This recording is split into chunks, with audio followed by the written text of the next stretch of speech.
On the afternoon of November 29, 1284, the high vault of Beauvais Cathedral gave way.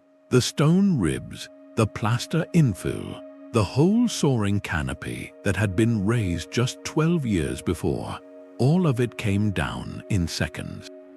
Several monks died in the choir below. The sound must have been felt as much as heard, a deep shudder through the floor, and then the crash of limestone blocks piling onto the paving. This was not a minor repair failure. This was the tallest Gothic vault ever attempted, 48 meters above the pavement, a deliberate push beyond every engineering precedent the Middle Ages had produced. Then it collapsed under its own ambition. The choir had been carefully designed, but the ribs were too slender and the pillars too far apart. The weight of the vault concentrated in ways the builders had not fully anticipated. When the mortar gave way, the entire structure came down within seconds, leaving a heap of shattered stone. For decades afterward, the cathedral chapter scrambled to stabilize what remained. They removed the rubble, erected a temporary wooden roof to protect the exposed interior, and added extra piers and thickened the walls to prevent further collapse. The original vision, a complete cathedral that would dwarf all rivals, was never fully realized. The nave was never built to the planned height. The towers never rose. The building that stands today in Beauvais is a monument not only to medieval daring but to its limits, and those limits are written in the stone itself. Archaeologists who have examined the fallen blocks and the surviving foundations see something unmistakable.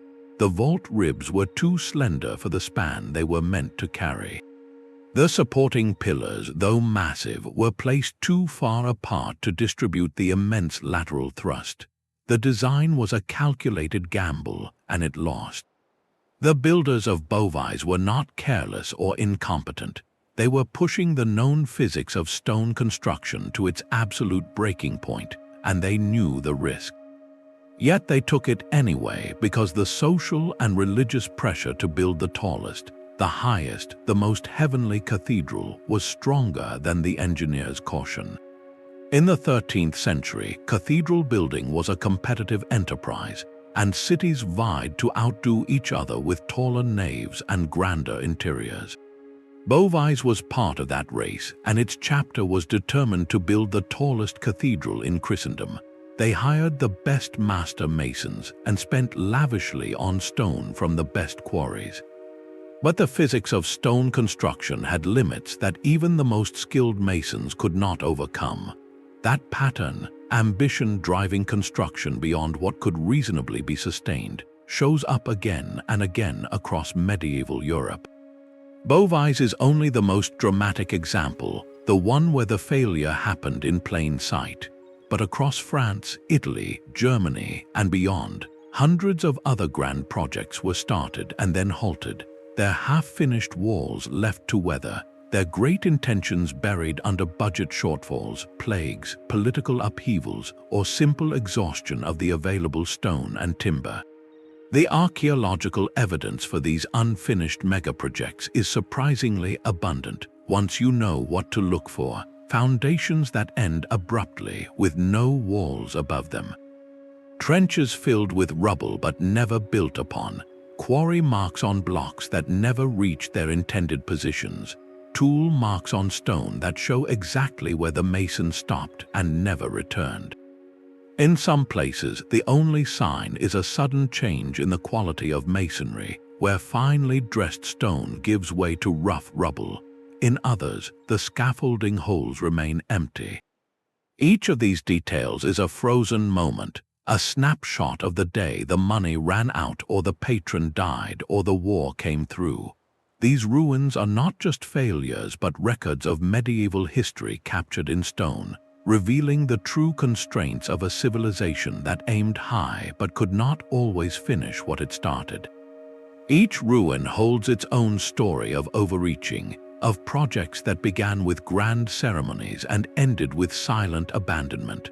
what other dreams of stone and mortar were left unfinished. But Beauvais was not alone. Across the medieval world, other grand schemes met a similar fate, each leaving behind ruins that archaeologists study today. Siena offers a different kind of failure, a project that outgrew its own city. Walk through the Piazza del Duomo today, and you will see the magnificent striped marble cathedral, its facade gleaming above the Tuscan hills. But look closely at the space immediately east of the cathedral, and you will notice something odd. The ground level does not quite match. A massive wall, incomplete and bare, seems to belong to a structure far larger than the existing church. That wall is the ghost of a plan so ambitious it would have turned Siena Cathedral into the largest church in Christendom. The project began in 1339, when Siena was at the height of its power and wealth.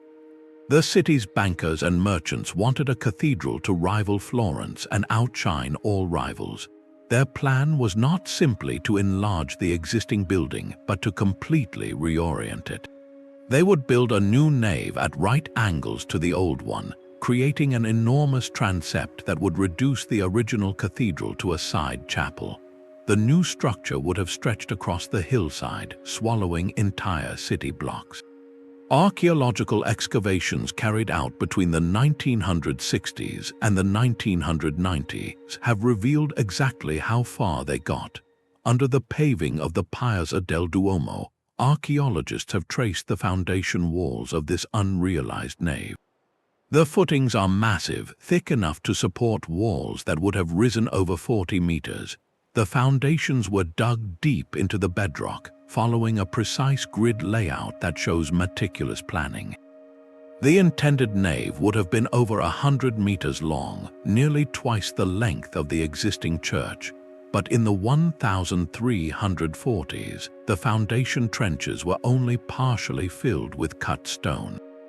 The walls had risen barely a few meters above ground level when everything stopped. The reasons are written not in the stone but in the city's ledgers, which still survive in the Siena archives. The Black Death arrived in 1348, devastating the population and reducing it by nearly half, including many wealthy patrons who had funded the project. The work crews scattered and Siena's economy collapsed. Trade dried up, and the city never fully recovered the financial strength needed to complete the project. The half-built nave was abandoned, and over the following decades, the exposed foundations were gradually covered over by rubble and soil.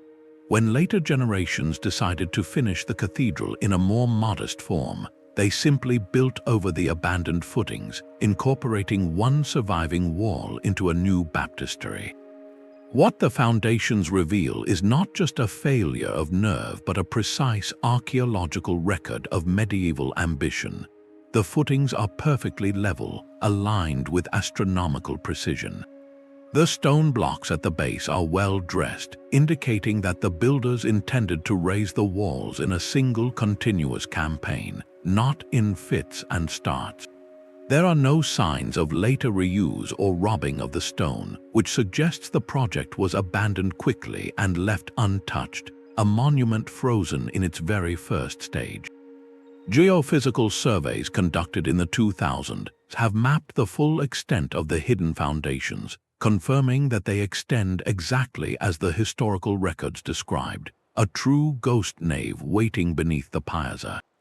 That concrete discovery, the matching of written plans to subterranean stone, gives us a rare moment of clarity. Siena's ambitious dream was not just a rumor in old documents. It was a physical reality, started with full intent, then stopped mid-stride by a catastrophe no amount of engineering could have overcome. For Siena, the abandonment was final. But not every unfinished medieval megaproject stayed that way forever. Some waited centuries for their moment, and the most famous of them all is Cologne Cathedral. Construction began in 1248, with the ambition to create a cathedral that would rival the great French Gothic churches. a shrine worthy of the relics of the three kings that had been brought to Cologne centuries earlier. The choir was completed and consecrated by 1322, an extraordinary space of soaring height and stained glass, but then progress slowed. By 1473, work on the nave had largely stopped. The medieval builders had raised the south tower only to the first story and left the north tower barely started, and their things stayed for nearly 400 years.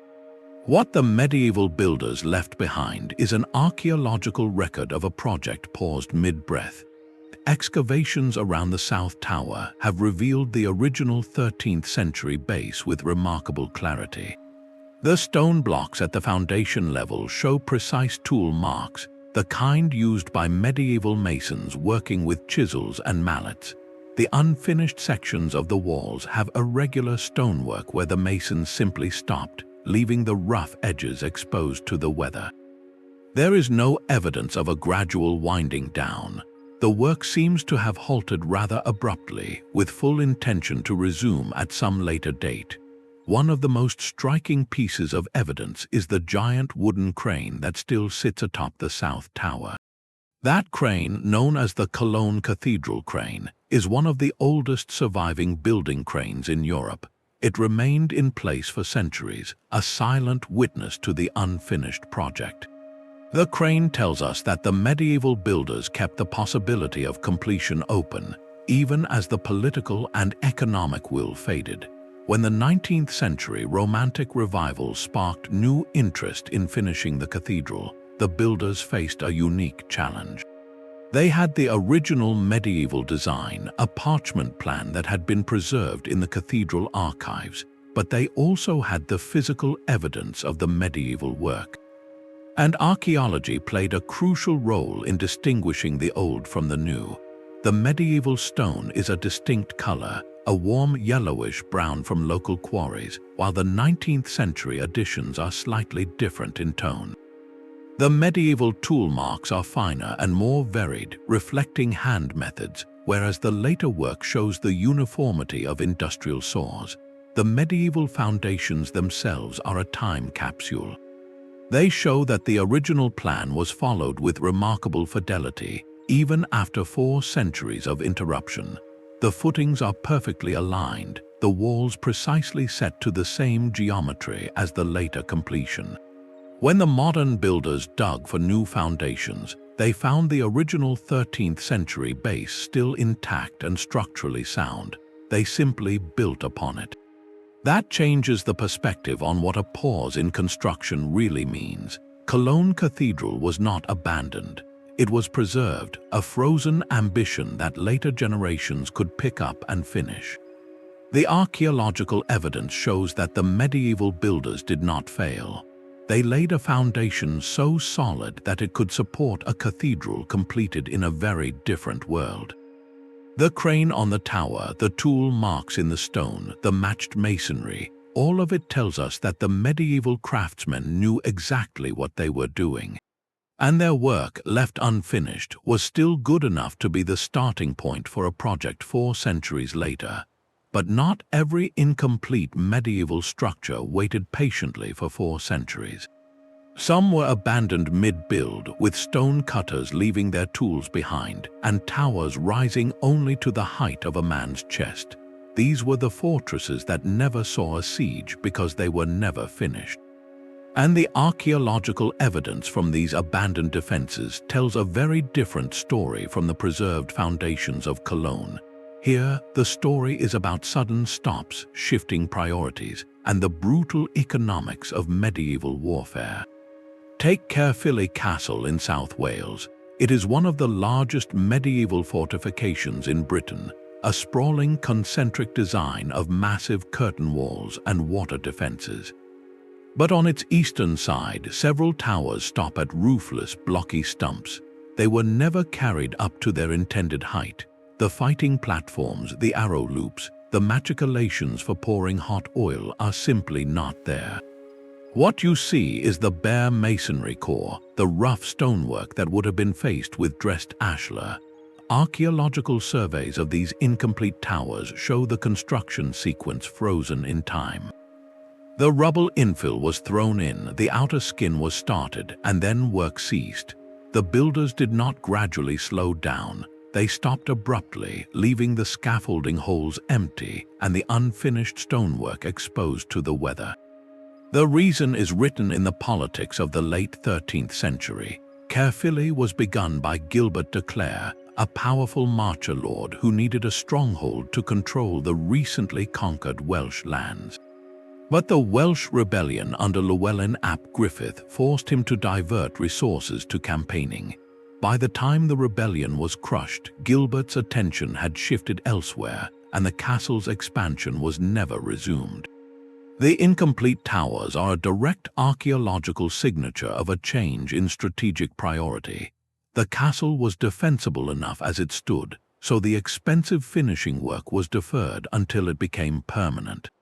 Out in the Baltic, the Teutonic Order left a similar trail of unfinished fortresses.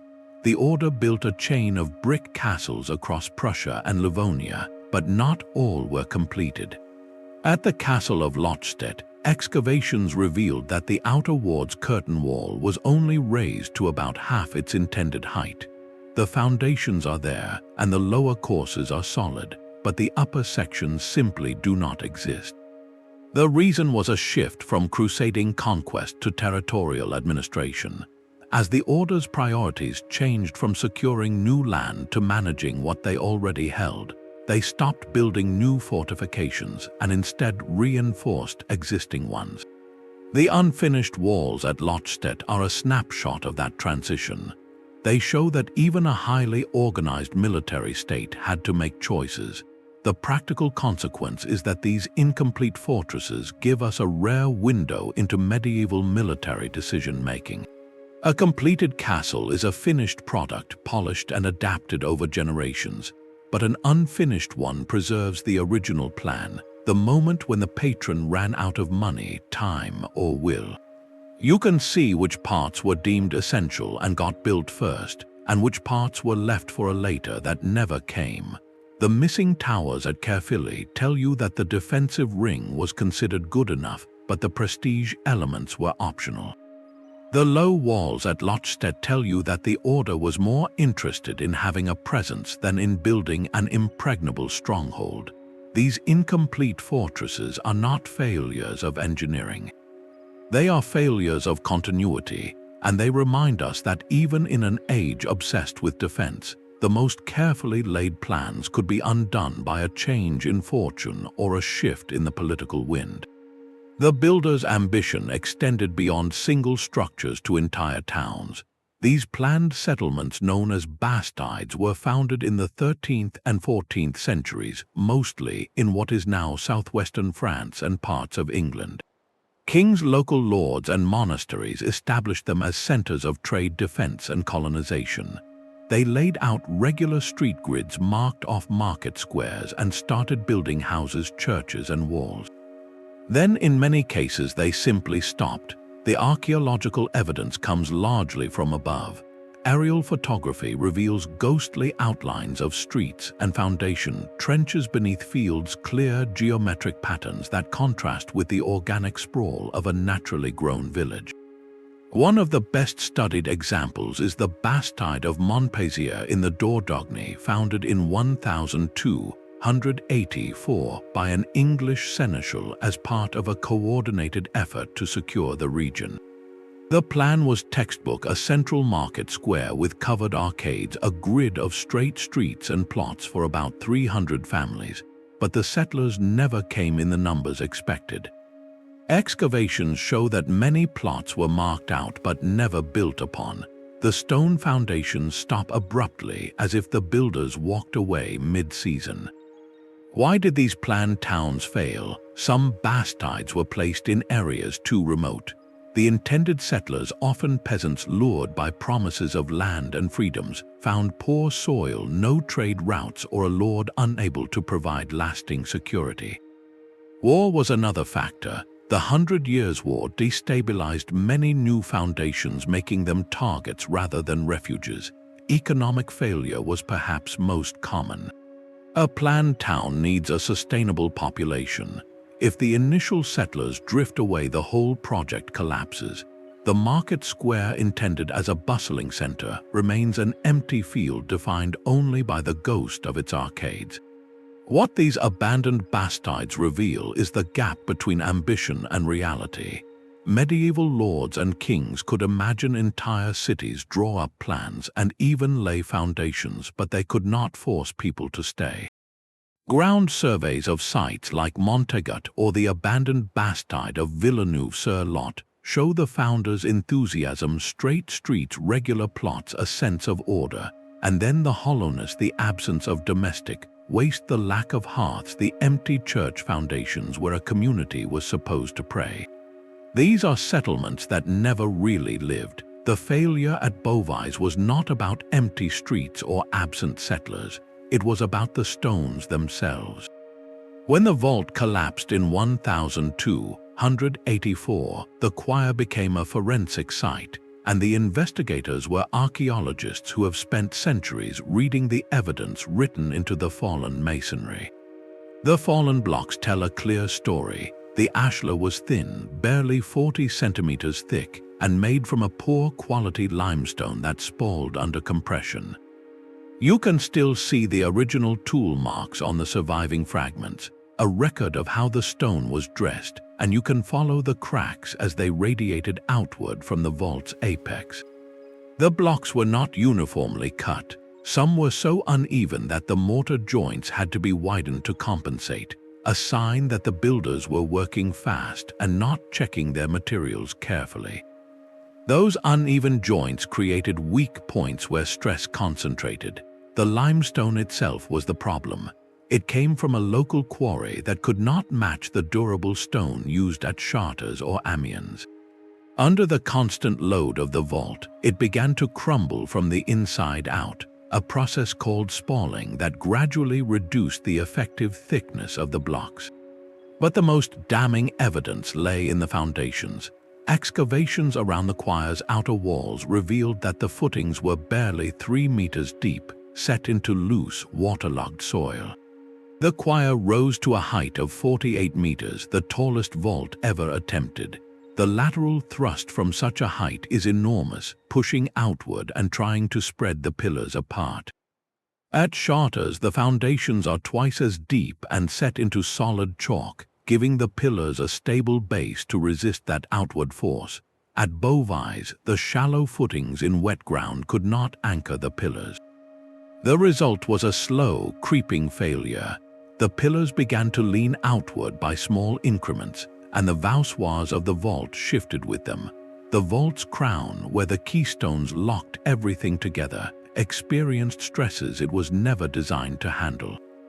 The archaeological record shows that the building was already in distress before 1284. Cracks had been patched with fresh mortar, and the masons had attempted to install temporary wooden shoring, hoping to halt the movement. Those patches are visible as darker lines in the surviving stonework, a diary of desperation.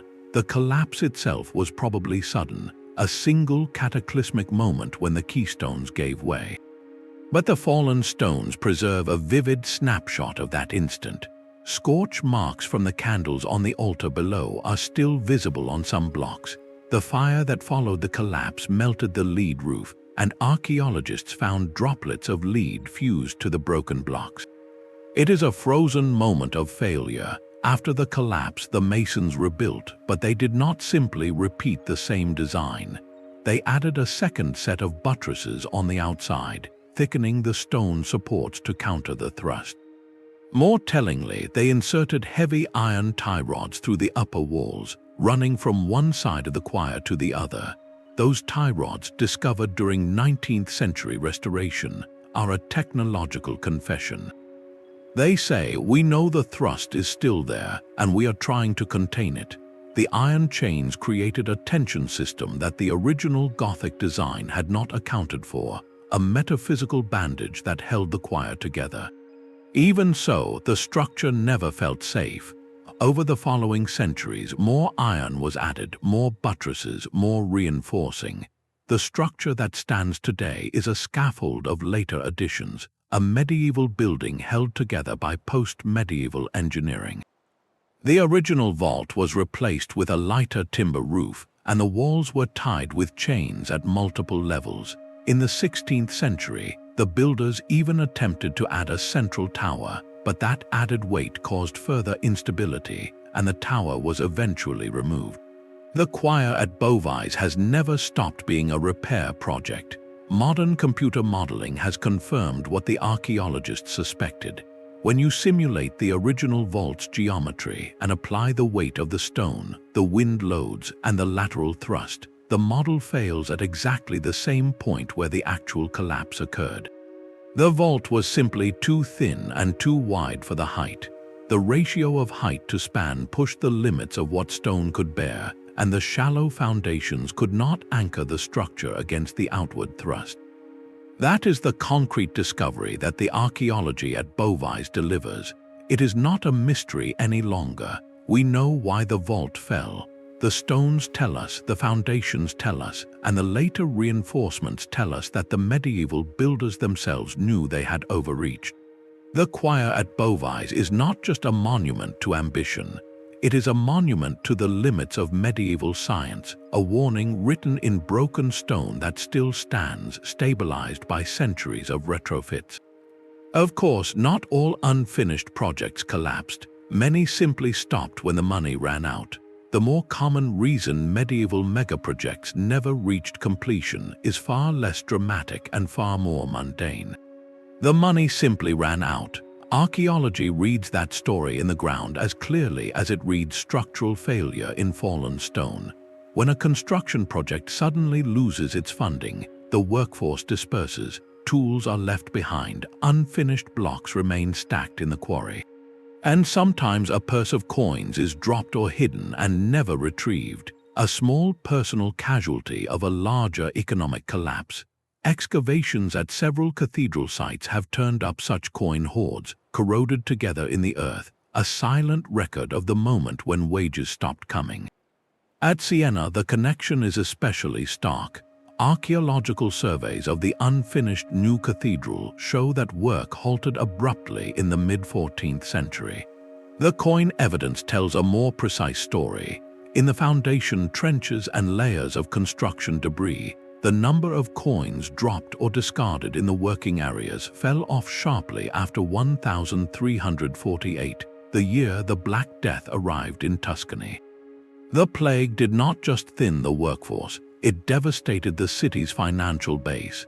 The families who had been funding the cathedral saw their wealth evaporate as trade routes collapsed and the population shrank. The coins simply stopped being spent on building stone. The foundations that remain are not just the bones of an unfinished church, they are a fossil of a ruined economy. Material sourcing adds another layer to the economic diagnosis. When a cathedral or castle was being built in earnest, it imported stone from specific quarries, sometimes over long distances. That trade left archaeological traces, the quarry pits, the transport routes, the unfinished blocks at the building site. When the funding dried up, long-distance trade often stopped first. The builders would switch to whatever local stone was available, or they would simply abandon the project. At the unfinished castle of Koldinghus in Denmark, analysis of the stonework shows that fine-cut sandstone from distant quarries appears only in the earliest phase. Later sections, if any, used rougher local granite. The imported stone represents the ambitious first flush of funding. The local stone represents a cheap compromise, or often the end of work entirely. Then there is the question of patronage. Many medieval megaprojects were the personal dream of a single bishop, lord, or king. When that patron passed away or went bankrupt, the project ended with them. Archaeology can pinpoint that moment with surprising precision. At the site of an unfinished abbey in England, excavators found the foundations of the chapter house laid out in the latest Gothic style, but only the eastern wall had been raised above ground level. The mason's marks on the stones match records of a specific workshop that worked for a wealthy abbot who perished in 1315 during the Great Famine. After his death, the funding stopped. The stones that had already been cut were left where they lay, and the site was abandoned. The mason's marks are not just a signature, they are a date stamp on an economic collapse. When the money stopped, the stones stopped moving. But if the economy explains why work stopped, the archaeology of the workers themselves tells us how it stopped, often abruptly, with no chance to tidy up. At Siena Cathedral's unfinished expansion, foundation walls preserve the tool marks of masons from the 1340s. The marks stop halfway across a single stone, the next block never delivered. That half-finished block is a freeze frame of a workforce that stopped and never resumed. At a partially built castle in the Welsh Marches, scaffolding holes cut into the mortar joints were never filled in on the topmost course.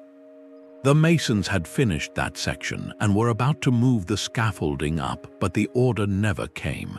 The open holes are the physical echo of a decision that was never made. At a medieval stone quarry near Caen in Normandy, a block of limestone was left partially detached from the bedrock, wedge marks still visible. The block was split partway, then abandoned. That single stone represents an entire supply chain that collapsed overnight. At an unfinished chapter house in southern England, a footprint preserved in mortar shows the nails in a worker's boot and the angle of his foot as he turned to leave. The tiles were never laid. That footprint marks the exact moment the project ended, the last step of a nameless laborer walking away.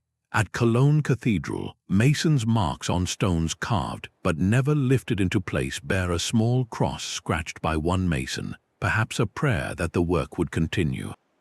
It did not. These details, the half-cut block, the open scaffolding hole, the footprint in the mortar, are the closest we can get to the day the workers packed up their tools. They show that medieval megaprojects did not always fade away slowly. Sometimes they halted abruptly, with a chisel still in the stone, a scaffold still in place, and a workforce that never returned. War itself could halt a project overnight. Along the contested frontier of the 100 Years' War, English and French lords began castles that depended on a stable border. In the Dordogne region, a lord started building in the 1290s. Cut stone for the towers was neatly stacked beside the foundations, dressed and ready to be lifted, but never was. In 1294, war broke out again. The lord lost royal patronage and the site was abandoned. That surviving stone stack marks a political shift faster than a workforce could build a wall. Archaeologists look for specific signs of a hasty halt caused by conflict. One clear indicator is the absence of later architectural phases. If a castle was designed for a great hall and chapel, but only the curtain wall and one tower were built, and the construction technique changes abruptly from careful ashlar stonework to cheaper rubble infill, the original plan was truncated midstream. Sometimes wood scaffolding was left in place, and a temporary roof was slapped on with whatever timber was available, turning a planned stone vault into a simple wooden ceiling that was never replaced. At a site in the Garonne Valley, the gatehouse was only half finished. The drawbridge pit had been dug, but the mechanism was never installed. Instead, a wooden barricade was hastily erected across the entrance, proof that the defenders had run out of time and money. The stonework on one side of the gate stops at chest height. Above that, the wall is a jumble of reused rubble set in poor mortar. This is not a design change but an emergency stopgap in the face of an approaching army. War also redirected resources in less obvious ways. Lords who funded cathedrals also had to finance armies. When a campaign demanded cash, stone contracts were the first cancelled. At the Abbey of Saint Denis near Paris, construction of a new choir halted in 1346 when the king needed every available coin for the defense of Calais. The foundations of the unfinished eastern wall remain beneath the abbey garden, never built upon. Then there were sites abandoned because the ruler who owned them was killed or captured. After the Battle of Poitiers in 1356, when the French king was taken prisoner, dozens of building projects across France stopped. The keep of the castle of Vincennes was only half finished. The lower floors had been built in the 1340s, but the upper stories and roof were never completed. For 20 years the structure sat open to the sky until a later king finally finished it.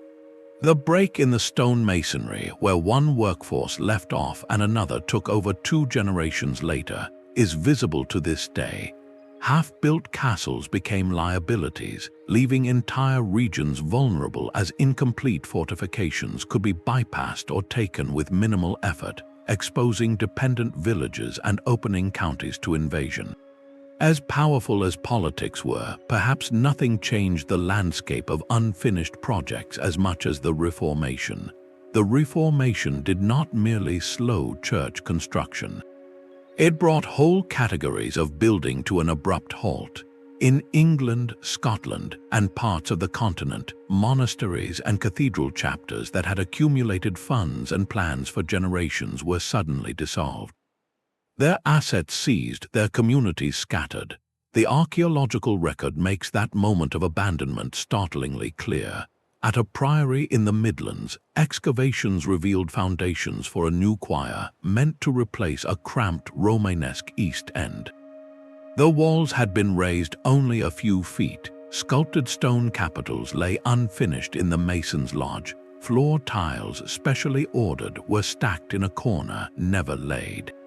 The tools were found where they were left. The masons had walked away, probably expecting to return the next day. They never did. This pattern repeats across the British landscape. At a former Augustinian priory in Yorkshire, a half-built cloister range was uncovered. The lower courses of the walls stood to waist height, but the upper masonry was never added. Timber scaffolding had been dismantled, but the putlog holes that held it were left open. In normal construction, those holes would have been filled as the wall rose. Their presence tells us the scaffolding came down before the walls were finished. The builders did not even tidy up. The project was abandoned mid-season.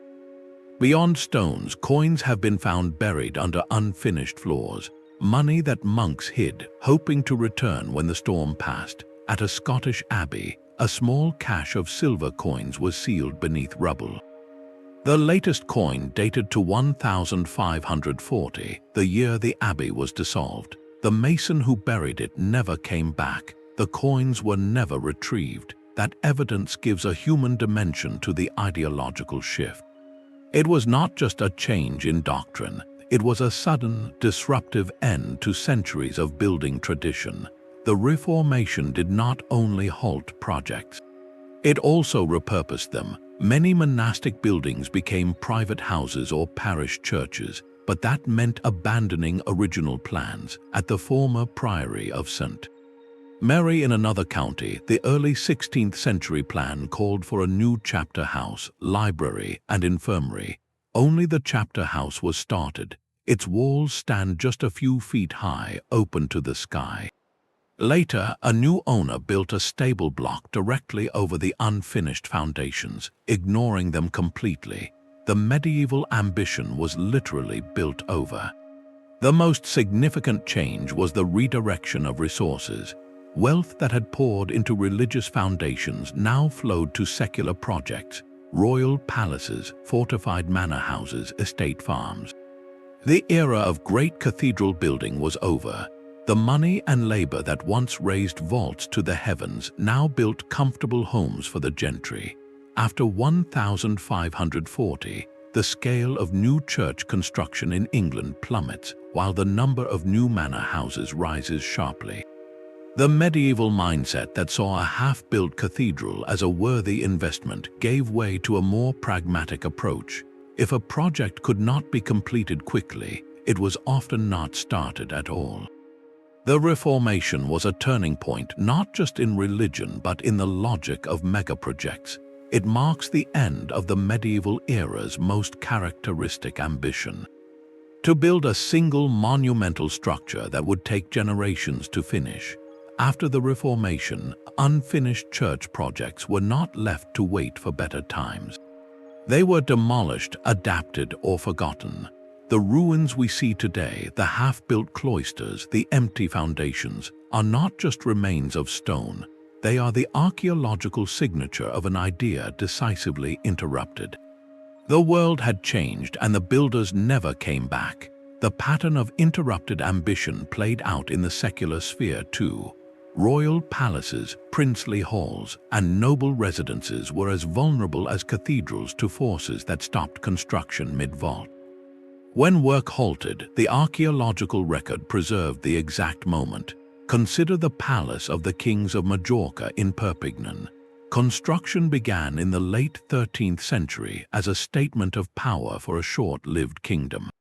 The complex was meant to include a grand hall, private chapel, apartments, and defensive towers, but the kingdom was reconquered by the Crown of Aragon in 1344, and work stopped almost overnight. Today, one tower stands at half its intended height. Stone cutting marks on the uppermost blocks remain sharp, never weathered because they were immediately covered by a temporary roof that was never replaced. Excavations around the main courtyard revealed the foundation trenches of a great hall that was never built. The trenches were dug and lined with rubble, but no walls were ever raised. In a nearby quarry, blocks partially shaped for that hall still bear the chisel marks of the last mason to work them. The plan survives only in the ground. A similar story emerges from the ducal palace in Dijon. In the mid-15th century, Duke Philip the Good commissioned a grand expansion, a new wing with a ceremonial staircase, great hall, and living quarters.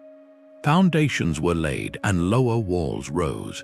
After Philip's reign ended in 1467, his successor Charles the Bold had different priorities. Work slowed, then stopped.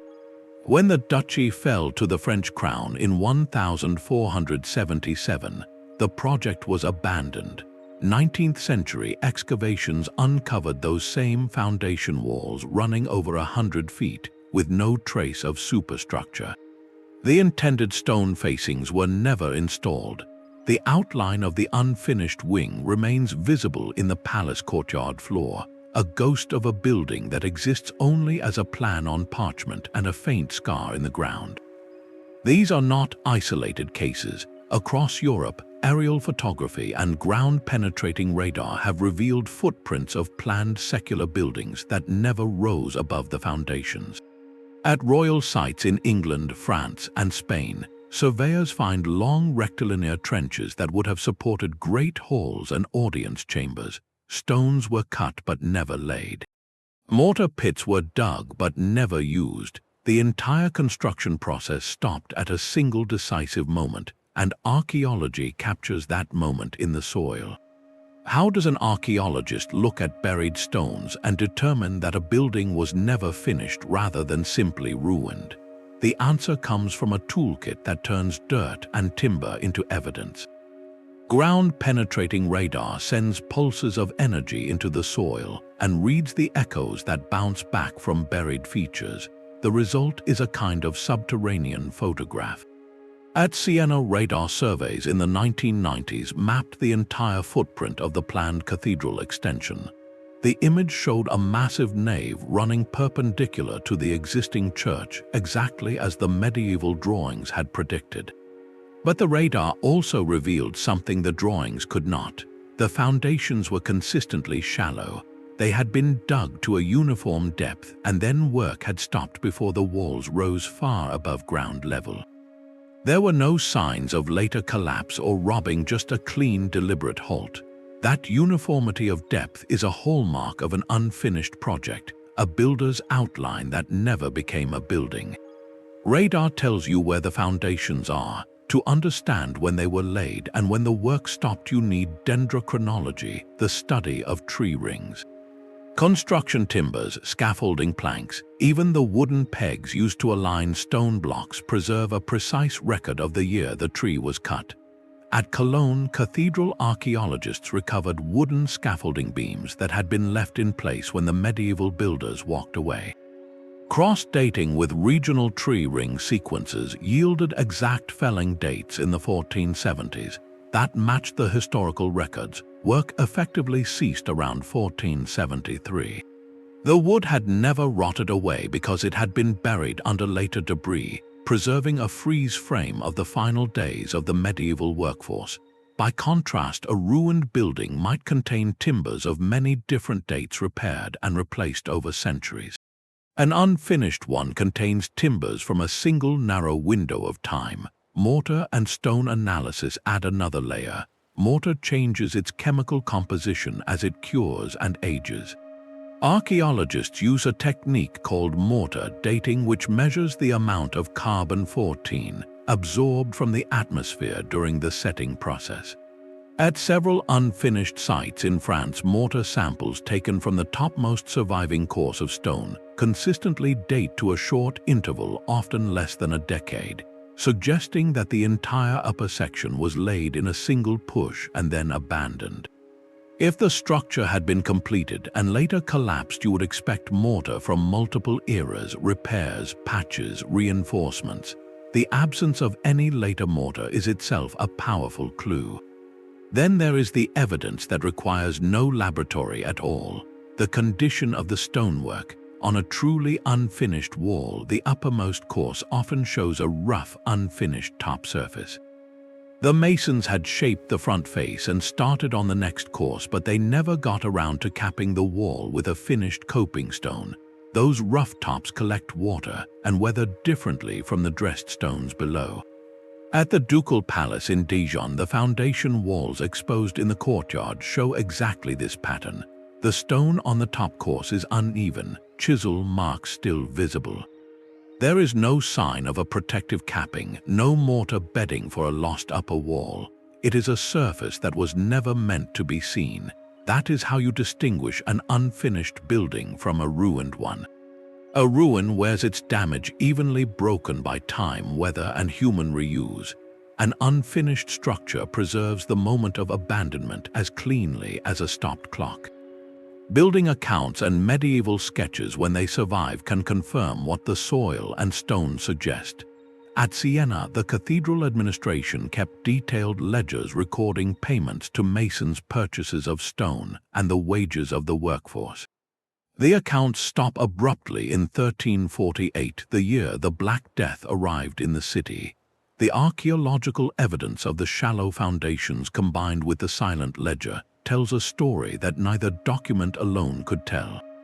The plague did not just claim lives, it halted the project. Finally, the arrangement of tools and materials at the site itself can betray a sudden halt. At some unfinished castles, archaeologists have found chisels and mallets still lying on the ground where the mason set them down. Quarries nearby contain partially extracted blocks still attached to the bedrock. Scaffolding holes in the walls are empty, their timbers never removed because there was no one left to remove them. These are not dramatic discoveries, but they are unequivocal. They tell you that the last workday was not a planned finish. It was an interruption. Each of these methods, radar tree rings, mortar chemistry, stone condition, documentary cross-check, and the mere positioning of abandoned tools adds a piece to the puzzle. Together they allow archaeologists to read the story of abandonment directly from the ground, turning a pile of old stones into a precise record of ambition, effort, and the moment it all stopped. Once you have that story, you can begin to compare one unfinished project with another and ask the harder question: what made the difference between a structure that was completed and one that was left behind? Comparing two cathedrals from the same century reveals the decisive factors.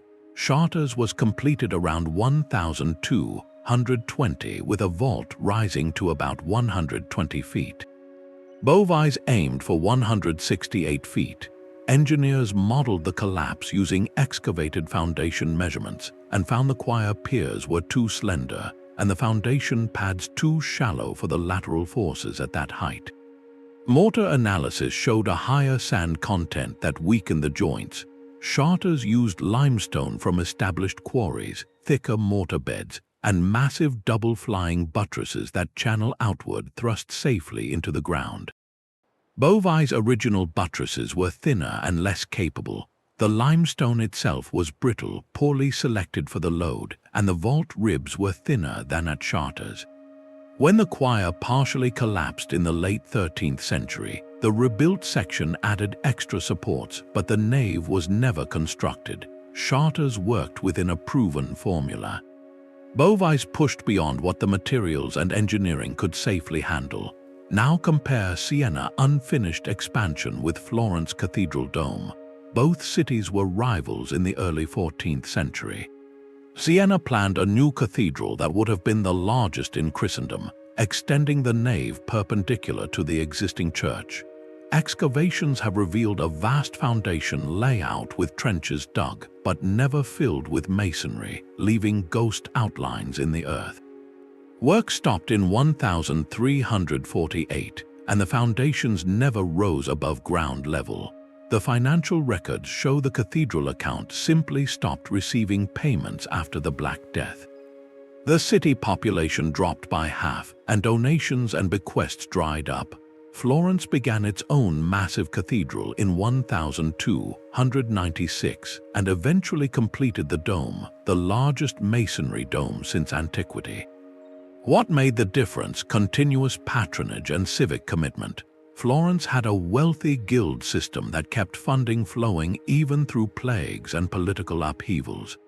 The city government directly managed the project through the Opera del Duomo, which collected a dedicated tax on wool and cloth production.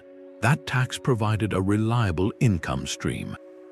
When Filippo Brunelleschi took over the dome in 1420, he had a clear mandate and a stable budget. Even during the worst years of the plague, the cathedral account received regular payments. These two comparisons highlight the margins of medieval capability. Beauvais shows where engineering met its limit. Siena shows where money and stability collapsed. A completed project like Charters or Florence tells you what medieval builders could do. An unfinished project tells you what they tried to do. The unfinished structures are trophies of that trying. They reveal a medieval society driven by competition between cities, bishops, and monastic orders, where prestige was measured in stone. Starting a cathedral that would dwarf a neighbor's was a political act, a declaration of wealth, faith, and ambition. But prestige was immediate while construction took generations. The decision to break ground was often made without a realistic plan for sustaining the work over decades. The architect laid the foundations, the bishop consecrated the first stone, the city celebrated. Then slowly or suddenly the money dried up, the plague arrived, the patron was lost, war came. Siena began its expansion during a golden age, confident prosperity would continue.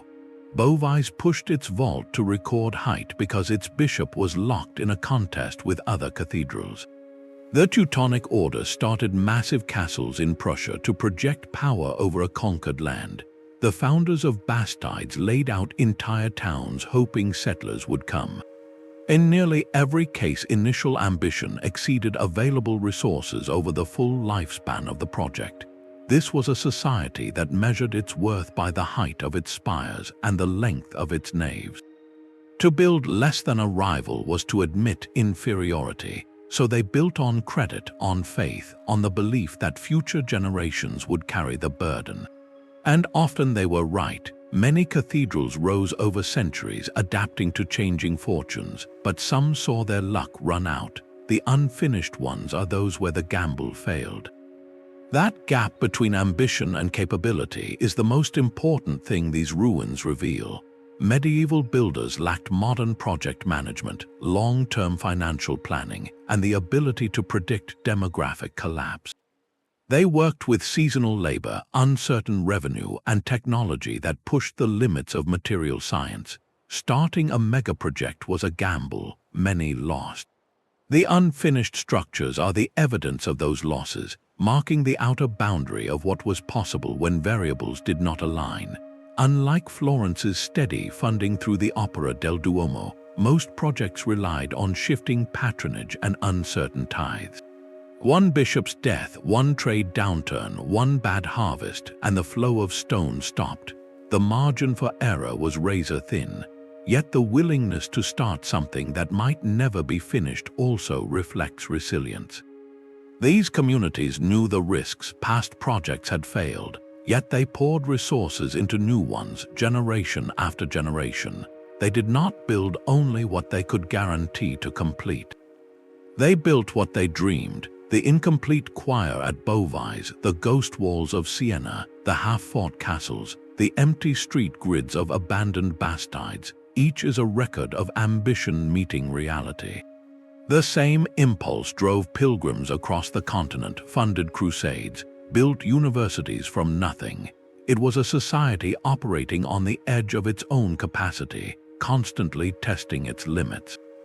These structures were also acts of faith, offerings to God meant to secure divine favor for a community.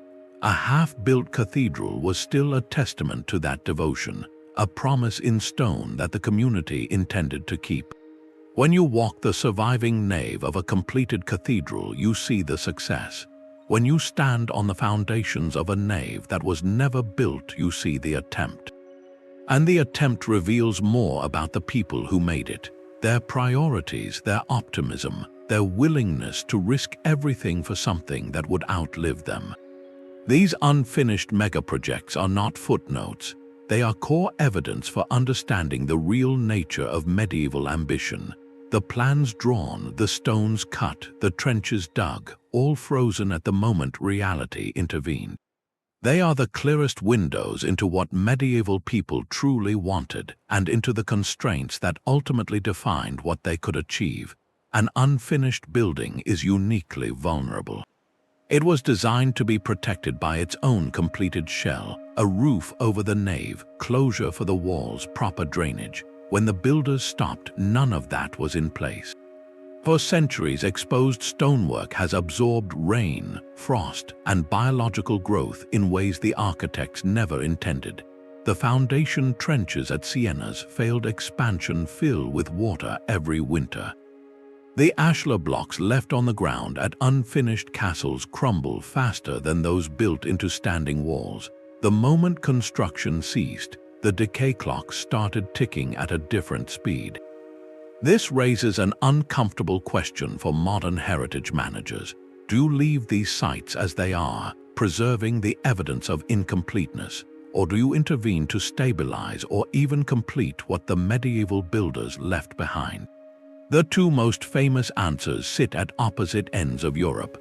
Cologne Cathedral was left with its massive crane still perched on the south tower for 4 centuries. Then in the 19th century it was finished according to the original plans. That decision transformed a half-built relic into a fully functioning cathedral, but it also erased the archaeological evidence of the medieval pause, the tool marks, the temporary walls, the scars where work had stopped. The finished version we see today tells us about 19th century ambition as much as 13th century ambition. Beauvais went the other way. After the vault collapsed, the choir was stabilized with iron chains and flying buttresses, but the nave was never built. The site remains a fragment preserved as a ruin. Archaeologists have studied the fallen stones, the repaired piers, the evidence of the failed design. By not completing the structure, they kept the story of the failure readable. Every visitor to Beauvais sees the exact point where medieval ambition broke its own rules. These two approaches represent a deeper tension. Archaeological preservation aims to freeze the evidence exactly as it was found. It does not replace missing parts, does not reconstruct, protects what remains and stops further decay. Restoration often adds new material to bring the site closer to its intended state. The choice depends on what you think the structure is supposed to communicate. At Beauvais, the lesson is the collapse. At Cologne, the lesson is the eventual triumph of completing the original design. both carry very different consequences for the physical remains. Now consider Siena's ghost cathedral. The excavated walls of the unfinished nave are exposed today as a tourism attraction. You can walk along the foundation and see how far the builders got before the plague hit. But those walls are not roofed and not fully conserved. There is an ongoing debate about whether to install a protective canopy that would preserve the stone but also change the visual character. A canopy would block the view from the existing cathedral, altering the relationship between the two structures. Do you protect the evidence at the cost of the sightline? Or do you let nature continue its work, accepting that some stone will eventually crumble because the authenticity of the ruin matters more than its longevity? That decision is not purely archaeological. It involves tourism, local identity, and funding. Unfinished sites are often less visited than completed cathedrals. That preservation debate leads to a deeper question. What are these unfinished projects worth? On the surface, they look like failures, but that judgment misses something essential. A completed medieval cathedral is not a pure expression of the original plan. It is a palimpsest. Over centuries, new chapels were added, towers raised, vaults rebuilt, windows replaced. The building we see today is the product of countless decisions made long after the original architects were gone. The finished structure obscures the original vision as much as it reveals it. An unfinished project does the opposite. It freezes a single moment. At Siena, the standing foundation walls of the new cathedral are exactly as the builders left them, the stone unweathered by centuries of ruthless exposure, a sign that work stopped before the walls were even fully dressed. At Beauvais, the fallen vault stones from 1284 have been studied to understand the exact thickness and stone quality that failed. That kind of forensic evidence is rarely available in a building that remained in use and was repaired. The unfinished structure is a time capsule of medieval construction practice, preserved not despite its incompleteness but because of it. These sites are uniquely honest. They do not pretend that medieval builders always knew what they were doing. They show the limits of 13th century engineering, the fragility of funding, the vulnerability of grand plans to plague, war, and political upheaval. A completed cathedral like Chartres inspires awe at what was achieved. An unfinished cathedral like Siena's expansion inspires a more complicated respect that acknowledges ambition and failure together. That is a more realistic picture of how the medieval world actually worked. People took enormous risks. They started projects they could not guarantee they would finish, and sometimes they were proven wrong. The aesthetic of incompleteness itself is often overlooked. People travel to see ruins, but a ruin was once complete and then fell. An unfinished building never had its chance. The raw stone, the exposed foundation, the missing vault, the scaffolding holes left unfilled, these are not signs of decay but of suspended animation. They invite you to imagine what was intended, to stand in the place of the medieval craftsman who set down his chisel and never picked it up again. That imaginative engagement is something a finished building, for all its splendor, cannot provide in the same way. So when we ask how to preserve these sites, the answer is that their value lies precisely in their unfinished state. They are not failed cathedrals. They are a different kind of artifact, one that preserves the original blueprint and the moment of abandonment together. They teach us about medieval risk, about the economics of construction, about the human tendency to dream beyond practical means without the overlay of later centuries. The concrete discovery is simple but powerful. The most honest medieval monuments are the ones that were never finished. From Beauvais to the Bastides, archaeological evidence has shown us medieval ambition and its limits. These unfinished projects are not mere failures. They are frozen moments that reveal the true constraints of medieval civilization, its limited resources, its incomplete knowledge, and its ever-shifting priorities when wars, plagues, or new ideologies swept across Europe. Studying them gives us a more honest picture of the past than completed monuments alone. At Beauvais, the broken vault tells how far builders could push stone before physics pushed back. In Siena, the abandoned nave captures the exact moment a city's economic fortunes turned. The vacant bastide streets speak to fragile planned economies and migration. The stalled frontier castles reflect the costs of military ambition during political instability. Each site preserves a specific constraint, a snapshot of a society meeting its limit. A finished cathedral like Chartres underwent centuries of additions and restorations, its final form a palimpsest, not a pure original vision. But an unfinished structure like Siena's great nave preserves the state of work on the day the money ran out. The medieval world is there, unedited, waiting for us to read it. That is why medieval archaeology matters. It gives a voice to what was attempted but never achieved, and in doing so it completes the story of what was. When we look at these sites today, we are looking at the raw material of history, the decisions, the risks, the moments when a community chose to dream bigger than it could afford. That is a story we can relate to in any century because it is the story of every ambitious human endeavor. So after all this, I have a question for you. If you could magically finish one of these unfinished megaprojects, which would it be and why? Let me know in the comments. And if you enjoyed this deep dive into history's grand could-have-beens, subscribing helps us produce more explorations of the built and the unbuilt world, uncovering the real stories behind the ruins. Thank you for watching.